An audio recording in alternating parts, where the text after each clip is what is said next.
బెజవాడ వీళ్ళ అన్నయ్య మేము సెటిల్ చేసుకోవాల్సిన విషయాలు చాలా ఉన్నాయి. అనవసరంగా నువ్వు మధ్యలో దూరావు. డేయ్ వీడిని చంపేసి ఆ పిల్లని ఎత్తుకురండి. సరే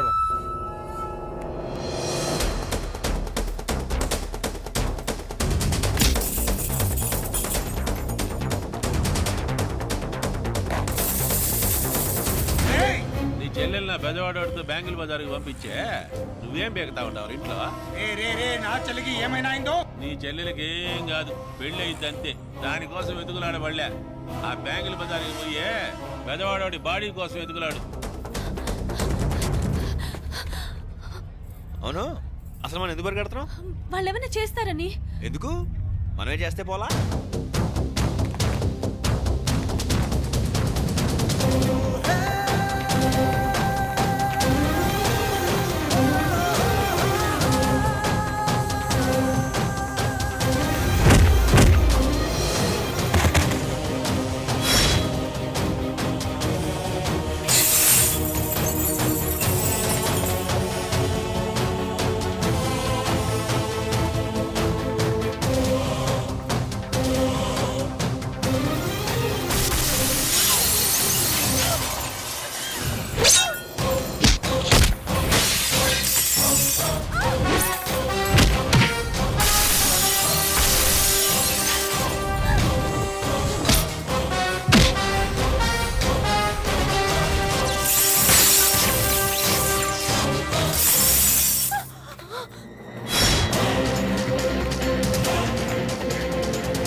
సంజయ్ సంజయ్ సంజయ్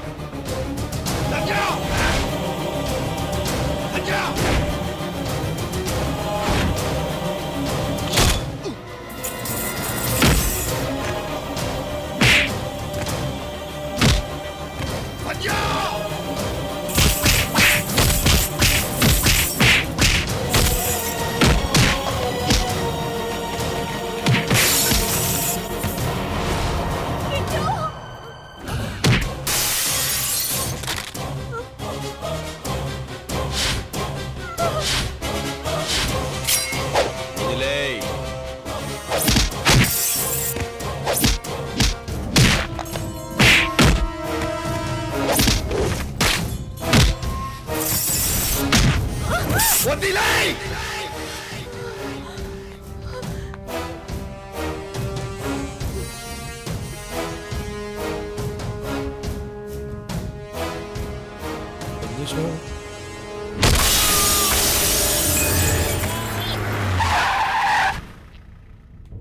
అవే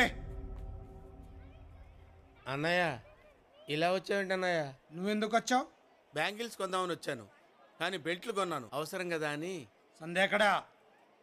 సడన్ గా అలా అడుగుతావేంటి అన్నయ్య? సంజయ్ ఇంట్లో ఉంటుంది కదా, ఇక్కడ ఎందుకు ఉంటుంది? నేనున్నానుగా, ఎందుకంత భయం? ఏంటి ఆగిపోయావు?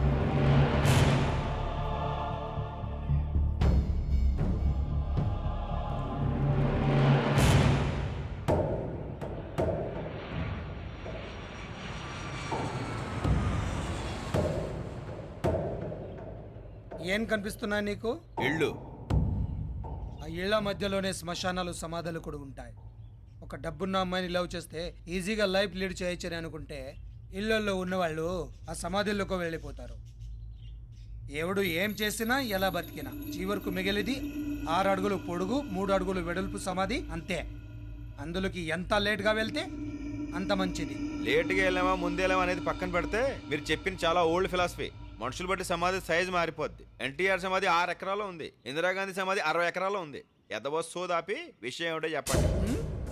నువ్వెవరితో ఏ, మాట్లాడుతున్నావు నేను ఎవరితో ఇలాగే మాడతాను నువ్వే మీరు చెప్పండి.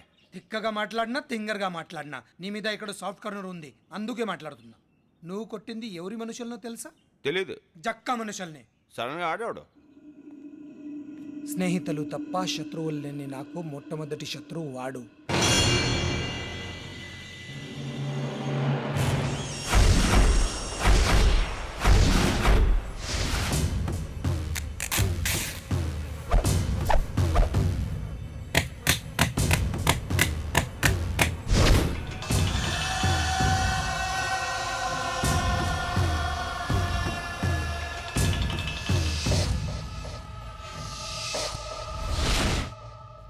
భయం అంటే ఏమిటో తెలియని నాకు భయాన్ని చూపించిన వ్యక్తి వాడు.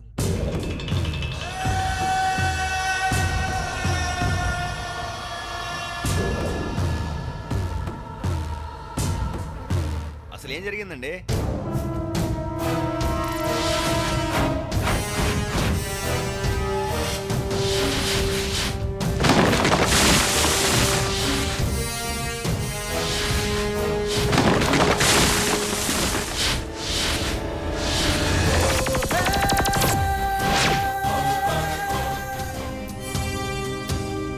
సార్, అది జక్కా కట్టిన బ్రిడ్జ్ అండి.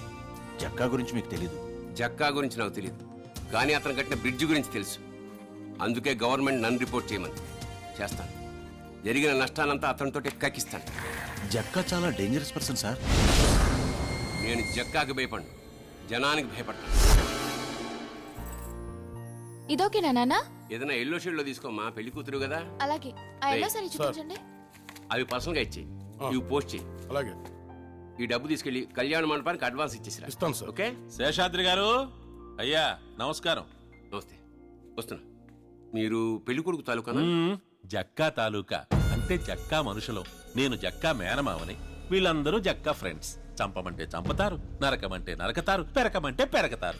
నరకడానికి పెరకడానికి ఇక్కడ మొక్కలేమీ లేవు, మీరు వెళ్ళొచ్చు. చూడు ఇంజనీరు, రోడ్లు అన్నాక పాడైపోతాయి, బ్రిడ్జిలు అన్నాక కూలిపోతాయి. ఇప్పుడు శ్రీహరికోటలో రాకెట్లు పైకి పంపిస్తారు, ఆడై ఫెయిల్ అయిపోతాయి. వాటి మీద ఏమైనా కేసులు పెడతామా? మీరు ఇక్కడి నుంచి వెళ్ళకపోతే మీ పైన పెట్టాల్సి వస్తుంది కేసు. నా మాటిని మాకు ఫేవర్ గా తయారు చేసుకున్న ఈ ఫైలు మీద సంతకం పెట్టు. జక్కా ఏడుకొస్తే వ్యవహారం ఎట్టా ఉండదో. ఏం చేస్తాడు? నేను సంతకం పెట్టను. పెట్టాలి.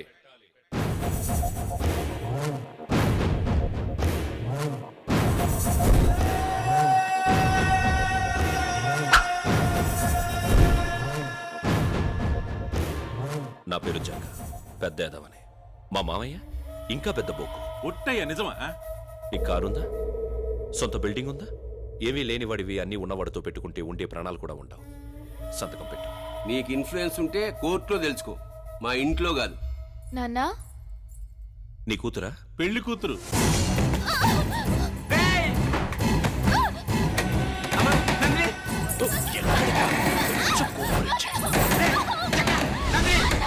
ఏంటయ్యా తలుపులు పట్టుకురో దరువా? అదే పేడ సంతకం పెట్టు, మీ అమ్మాయి బయటకు వస్తుంది. మీరేనట్టు సంతకం పెడతా. ఇదిగో పెన్ను.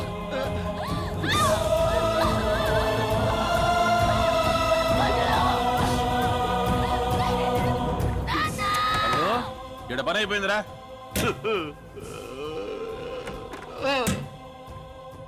ఇక్కడ పని అయిపోయింది. ఇంకా బా 97. రే సిన్సియర్, ఇప్పుడు నీ కళ్ళల్లో భయం, నీ గొంతులో భయం.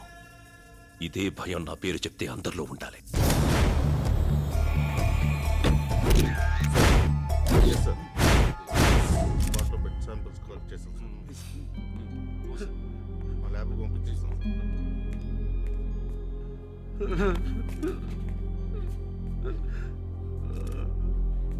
శేషు, శేషు,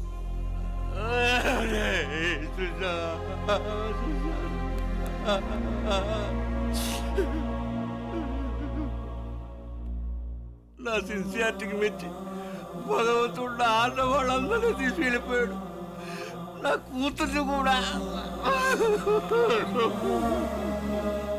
బాధపడాల్సింది నువ్వు కాదు, తప్పు చేసిన వాడు.